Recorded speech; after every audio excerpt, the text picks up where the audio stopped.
Okay, this is our 2020 Wraith. It's just come into stock, it's just in the workshop just now, getting some new wheels put on it and a check for MOT. So I'll do a quick video when it's over the pit anyway. Let's say no stress cracks and nothing like that. Paintwork's very good in the wheel trailer, and the other side of it, no rusty bits. Front locker in there, full size galvanised toolbox that side. Air tanks are tidy enough as well, the age of them. The engineering in this wee trailer is just always great. They just go that wee bit further, I always think. Like, there's bulkhead fittings, plastic to rubber, so the rubber pipes flex more. Everything's always nice and tidy. There's always a place for everything to go. That's not leaking shocker, by the way. We had a truck on the top of it that happened to be leaking some oil.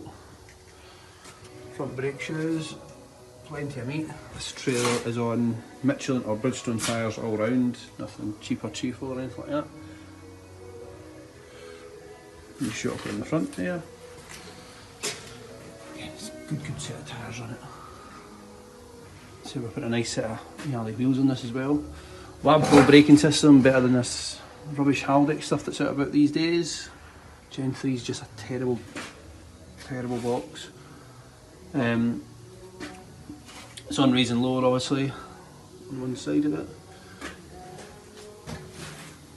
Airbags are all good, say BPW axles, can't go wrong, can you? Best the best. See, the lorry's only moving lorries, so there's not exactly any kind of stress cracks in this wee trailer. Plenty of meat left in the shoes as well in there at the back.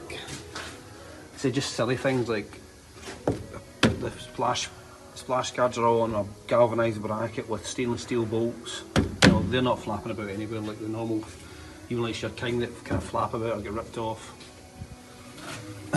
Wide marker board brackets, raise and lowers there. Wiring's all nice and tidy. You know, there's not been any joins or cuts in it. Got two laser lights in the back there. Got big feet in the back.